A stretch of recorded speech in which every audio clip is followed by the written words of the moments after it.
ಎಲ್ರಿಗೂ ನಮಸ್ಕಾರ. ನಾನು ನಿಮ್ಮ ವಿಜಯಗೋಸ್ವಾಮಿ ಚೇತನ್ ಕುಮಾರ್. ಇದು ತಾನು ಹುಟ್ಟಿದ ಗ್ರಾಮ ಇರ್ತಕ್ಕಂಥ ಬಡಮಾರನಹಳ್ಳಿ ಐತಿಹಾಸಿಕ ಒಂದು ಕೋಟೆ ಹತ್ರ ನಾನು ಇದ್ದೇನೆ. ಯಾಕೆಂದರೆ ಶ್ರೀ ರಾಜ ಕಸ್ತೂರಿ ರಂಗಪ್ಪ ನಾಯಕರು ಆಳಿರ್ತಕ್ಕಂಥ ಕೋಟೆ ಅಂದರೆ ಅದು ಬಡಮಾರನಹಳ್ಳಿ.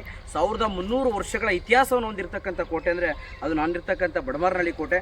ಇಲ್ಲಿ ಸ್ಥಳೀಯವಾಗಿ ನಮ್ಮೆಲ್ಲ ಹಿರಿಯರು ನನ್ನ ಜೊತೆ ಇದ್ದಾರೆ ಇವತ್ತು.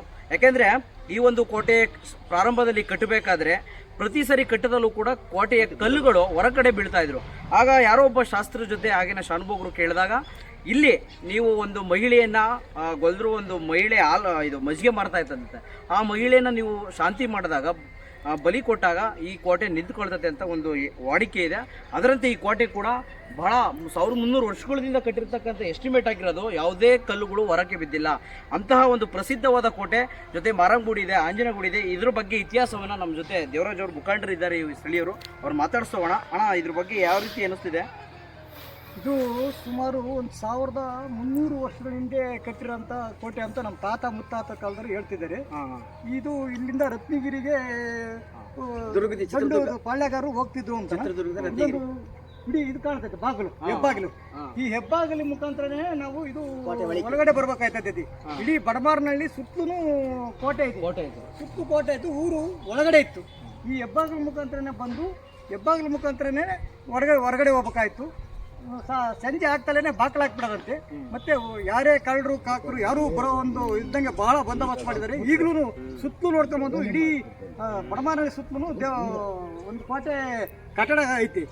ಇದನ್ನ ಇತಿಹಾಸ ಬಹಳ ಐತೆ. ಬಟ್ ಇದಕ್ಕೆ ಮೂಲ ದಾಖಲೆಗಳು ನಾವು ಬಹಳ ಕೇಳಿವಿ, ಎಲ್ಲಿ ವಿಚಾರಿಸಿದ್ರು ಇದು ಸಿಗ್ತಾ ಇಲ್ಲ. ಹಿಂದೆ ಪುರಾತನ ಕಾಲದಲ್ಲಿ ಕಟ್ಟಿಸಿದ ದೇವಸ್ಥಾನ ಇದು ಹನುಮಂತರಾಯ ದೇವಸ್ಥಾನ ಐತಿ. ಆ ದೇವಸ್ಥಾನಕ್ಕೆ ಪೂಜೆ ಮಾಡ್ಕೊಂಡಂತೆ ಇಲ್ಲಿ ನಾವು ಒಳಗಡೆ ಪ್ರವೇಶ ಮಾಡ್ಕೊಂತಿದ್ರು ಅಂತಂದು ಸಹ ಒಂದು ಹೇಳವ್ರೆ. ಒಂದು ಇದನ್ನು ಪ್ರಸಿದ್ಧ ಆಗಿರೋದ. ಈಗ ಇದ್ರ ಬಗ್ಗೆ ಸ್ವಲ್ಪ ಈ ಪರ್ಕೆ ಮಂಜಣ್ಣವರು ಬಂದು ಇದೆಲ್ಲ ಭಾಳ ಗಿಡ ಗಂಟೆ ಬೆಳೆದಿದ್ವಲ್ಲ, ಅದನ್ನೆಲ್ಲ ಕಿತ್ತಾಕಿದ್ಮೇಲೆ ಈಗ ನೋಡಿ ಎಷ್ಟು ಚೆನ್ನಾಗಿ ಕಾಣ್ತೈತೆ ಅಂದ್ರೆ ಭಾಳ ವಿಶಾಲ ಕಾಣ್ತೈತಿ. ಮಾತಿದೆ, ಹಿರಿಯರು ಕೋಟೆ ಕಟ್ತಾ ಇದ್ರು, ಕಲ್ಲು ಬೀಳ್ತಾ ಇದ್ವು, ಬಂದ್ರು ಮಹಿಳೆಯನ್ನ ಬಲಿ ಕೊಟ್ರು ಅಂತ. ಅದು ನಿಜನಾ? ಅದು ಏನು ಭಾಳ ಶ್ರಮಪಟ್ಟು ಮಾಡಿದಾಗ ಯಾರೋ ಶಾಸ್ತ್ರ ಕೇಳಿದಾಗ ಈ ಥರ ಬಂತು, ಅವ್ರನ್ನ ಇದನ್ನ ಕೊಟ್ಟಾಗ ಮಾತ್ರ ಇದು ನಿಲ್ತೈತಿ ಅಂದಾಗ ಅದು ನಿಂತು ಇದಾಗೈತಿ ಅಂತ, ಯಶಸ್ವಿ ಆಗೈತಿ ಅಂತಂದೇಳಿ ಇದು ಮಾಡಿದ್ದಾರೆ. ಹಿಂದೆ ಇದನ್ನ ನೋಡ್ಬಿಟ್ರೆ ಈಗಲೂ ಇತಿಹಾಸನ ಕೇಳ್ಬಿಟ್ರೆ ನಮಗೆ ಭಯಂಕರ ಅದ್ಭುತವಾಗಿ ನಾವು ಇದನ್ನ ಮಾಡೋಕ್ಕಾಗೈತಿ. ಒಂದು ಕಲ್ಗಳು ಎತ್ತವ್ರೆ ಅಂದರೆ ಇದನ್ನ ಮಾಡಿದ್ದಾರೆ. ಭಾಳ ಚೆನ್ನಾಗಿತ್ತು, ಇದು ಭಾಳ ಇತ್ತು. ಈಗಲೂ ಸುತ್ತಲೂ ಇದೆ, ಇಡೀ ಸುತ್ತಲೂ ಏನಿದೆ ಊರು ಒಳಗಡೆ ಹಾಕೊಂಡು ಸುತ್ತಲೂ ಗೋಡೆ ಕಟ್ಕೊಂಡ್ಬಂದವ್ರಿ. ಇದು ಭಾಳ ನಮಗೆ ಒಂದು ಊರು ತುಂಬಾ ಸುತ್ತ ಕೋಟೆ ಇದೆ, ಕೋಟೆ ಐತಿ. ಇದು ಹೆಬ್ಬಾಗಿಲು ಬಂದ್ಬಿಟ್ಟು ಇದು ದ್ವಾರಕ, ಆಂಜನೇಯ ಗುಡಿ ಪೂಜೆ ಮಾಡ್ಕೊಂಡು ಇಲ್ಲಿ ಬರ್ತಾ ಇದ್ರು. ಆಂಜನೇಯ ಗುಡಿ ಅದೇ ನಮ್ಮ ಹನುಮಂತರಾಯ ದೇವಸ್ಥಾನ ಇರುತ್ತೆ, ನಮ್ಮ ಊರಿಗೆ ಕಾಯ್ತಿದ್ದು. ಅದನ್ನು ಮಾಡ್ಕೊಂಡು ಇಲ್ಲಿ ಪೂಜೆ ಮಾಡ್ಕೊಂಡು ಇಲ್ಲಿ ಹೆಬ್ಬಾಗಿಲು ಗಂಟೆಲ್ಲೇ ಬರಬೇಕು, ಮತ್ತೆ ವಾಪಸ್ಸು ಹೆಬ್ಬಾಗಿಲು ಮುಖಾಂತರನೇ ಹೊರಗಡೆ ಹೋಗ್ಬೇಕು ಅಂತ ಅವತ್ತಿನ ಒಂದು ಹಿರಿಯರು ಹೇಳಿದ್ರು. ಹಾಗೇನೆ ಈಗ ಇಲ್ಲಿ ಒಂದು ಪುರಾತನವಾದ ಹನುಮಂತರಾಯ ದೇವಸ್ಥಾನ ಇದೆ. ಈ ದೇವಸ್ಥಾನದ ಬಗ್ಗೆ ನಾವೆಲ್ಲ ಸಾರ್ವಜನಿಕರು ಇದಾಲ ಸ್ಥಿತಲಗೊಂಡಿರೋದ್ರಿಂದ ಇದ್ರ ಬಗ್ಗೆ ಒಂದು ದೇವಸ್ಥಾನದ ಬಗ್ಗೆ ಸಹ ತೋರಿಸ್ತೀವಿ. ಆ ಕಡೆ ಬಂದರೆ ನಾವು ಆ ದೇವಸ್ಥಾನ ಇದೆ, ಆ ಗೌಡಿಯಲ್ಲಿ ನೋಡ್ಕೊಂಡು ಅದ್ರ ಬಗ್ಗೆ ನಾವು ಅಲ್ಲೇ ಜೀರ್ಣೋದ್ಧಾರ ಮಾಡಬೇಕು ಅಂತ ಇದೇ ಜೀರ್ಣೋದ್ಧಾರ ಸಮಿತಿ ಮಾಡ್ಕೊಂಡು ನಾವು ಅದು ಮಾಡ್ತಾ ಇದ್ವಿ. ಅಲ್ಲಿ ಹೋಗಿ ನೋಡೋ ದೇವಸ್ಥಾನಕ್ಕೆ ಒಂದು ಇದು ಮಾಡೋದು. ಈಗ ಈ ಹನುಮಂತರಾಯ ದೇವಸ್ಥಾನವೇ ನಮ್ಮ ಊರಿನ ಮುಖ್ಯ ದ್ವಾರ ಎದುರಿಗಿರೋ ದೇವಸ್ಥಾನ. ಇದು ಕೋಟೆ ಎದುರಿಗಿರೋದು.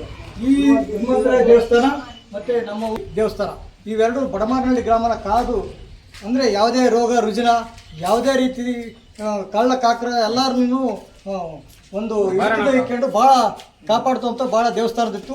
ಅದರಂತೆ ಮಾರಮ್ಮ ದೇವಸ್ಥಾನ ಸಹ ಭಾಳ ಒಂದು ಸ್ಥಿತಲಗೊಂಡು ಹಿಂದೆ ಆಲೇನೆ ಊರಿನ ಗ್ರಾಮಸ್ಥರು ಮತ್ತು ಭಕ್ತಾದಿಗಳಿಂದ ಅದನ್ನು ಸಹ ಆಲೆ ಇದು ಮಾಡಿದ್ವಿ.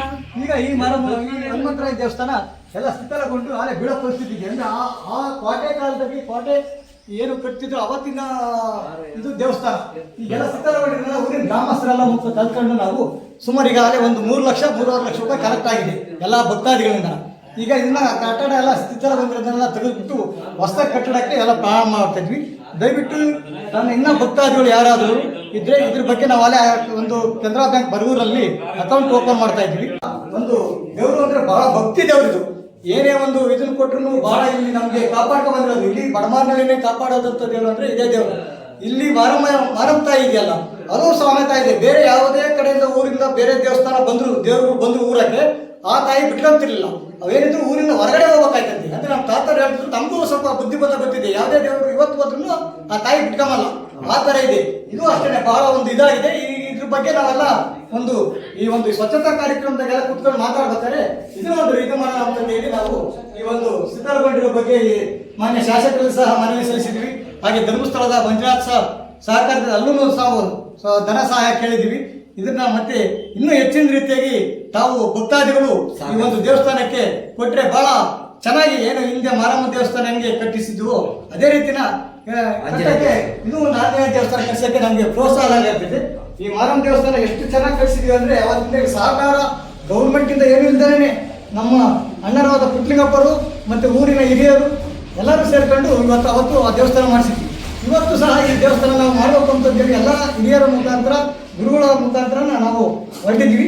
ಇನ್ನೇ ಕಾರ್ಯ ಪ್ರಾರಂಭ ಆಗುತ್ತೆ. ಇದ್ರ ಬಗ್ಗೆ ತಾವು ಎಲ್ಲ ಭಕ್ತಾದಿಗಳು ಊರಿನ ಅಕ್ಕಪಕ್ಕದ ಗ್ರಾಮಸ್ಥರು ಈ ದೇವಸ್ಥಾನಕ್ಕೆ ಏನಾದ್ರು ತಮ್ಮ ದೇಣಿಗೆ ಕೊಡೋಂಥದ್ದಿದ್ರೆ ನಮ್ಮ ಒಂದು ಬ್ಯಾಂಕಿನ ಒಂದು ಅಕೌಂಟ್ ಕೊಡ್ತೀವಿ, ಅದಕ್ಕೆ ಆಗ್ಬೋದು. ಹಾಗೆ ಇದಕ್ಕೆಲ್ಲ ಸಹಕಾರ ಕೊಟ್ಟಂತ ಎಲ್ಲರಿಗೂ ನಾವು ಬಹಳ ಒಂದು ಧನ್ಯವಾದನ ಹೇಳ್ತಿದ್ವಿ. ಆಂಜನೇಯ ಸ್ವಾಮಿ ದೇವಸ್ಥಾನವು ಬಹಳ ಪುರಾತನ ಕಾಲದ ದೇವಸ್ಥಾನವಾಗಿದ್ದು 1300 ವರ್ಷಗಳ ಇತಿಹಾಸವಿರ್ತಕ್ಕಂಥ ಈ ಆಂಜನೇಯ ದೇವಸ್ಥಾನ ಇದು ಬಹಳ ಇತ್ತೀಚೆಗೆ ಶಿಥಿಲವಾಗಿಬಿಟ್ಟು ಎಲ್ಲ ಬಿದ್ದೋಗ ಸ್ಥಿತಿ, ಮಳೆಯಿಂದ ಬಿದ್ದೋಗ ಸ್ಥಿತಿ ಬಂದಿದ್ದಾಗ ನಾವು ಎಲ್ಲ ಗ್ರಾಮಸ್ಥರು ಸೇರಿ ಒಂದು ಗ್ರಾಮ ಸಭೆ ಮಾಡಿಬಿಟ್ಟು ಗ್ರಾಮಸ್ಥರೆಲ್ಲ ಬಂದು ಕೂಡಿ ಎಲ್ಲರೂ ನನ್ನ ಕೈಯಿಂದ ಇಷ್ಟು ದುಡ್ಡು ಕೊಡ್ತೀನಿ, ನನ್ನ ಕೈಯಿಂದ ಇಷ್ಟು ಹಣ ಕೊಡ್ತೀನಿ ಅಂತ ಎಲ್ಲ ಒಂದು ಮಾತುಕತೆ ಆಡಿ ಎಲ್ಲ ಕನಿಷ್ಠ 3 ಲಕ್ಷ ಹಣ ಅಮೌಂಟನ್ನು ನಾವು ಕಲೆಕ್ಷನ್ ಮಾಡ್ಕೊಂಡ್ವಿ. ಮತ್ತು ಇದ್ರ ಬಗ್ಗೆ ಇನ್ನೂ ಹೆಚ್ಚಿಗೆ ಹಣ ಬೇಕಂತ ಹೇಳ್ಬಿಟ್ಟು ಎಲ್ಲ ನಾವು ಪ್ರತಿ ಭಾನುವಾರ ಮೀಟಿಂಗ್ ಕರೆದ್ಬಿಟ್ಟು ಹೆಚ್ಚಿಗೆ ಹಣ ಸಂಘಟನೆ ಮಾಡೋಕ್ಕೂ ಬ್ಯಾಂಕ್ ಒಂದು ಅಕೌಂಟ್ ಓಪನ್ ಮಾಡಿಬಿಟ್ಟು ಬ್ಯಾಂಕ್ ಇಟ್ಬಿಟ್ಟು ಧರ್ಮಸ್ಥಳ ಸಂಘದಿಂದ ನಾವು ಇದನ್ನು ಒಂದು ಹಣ ಪಡಿಬೇಕಂತ ಹೇಳಿ ಹಾಗೂ ಇನ್ನು ಕೊಡ್ತಕ್ಕಂಥ ಎಲ್ಲ ಭಕ್ತಾದಿಗಳ ಹತ್ರ ನಾವು ಒಂದು ಹಣವನ್ನು ವಸೂಲಿ ಮಾಡ್ಕೊಂಡ್ಬಿಟ್ಟು ಈ ದೇವಸ್ಥಾನದಿಂದ ಅಭಿವೃದ್ಧಿ ಮಾಡಿ ಭಾಳ ಮುಂದುವರಿಸ್ಬೇಕು ಅಂತ ಹೇಳಿ ನಾನು ಈ 2 ಮಾತುಗಳನ್ನ ಆಡ್ತೀನಿ.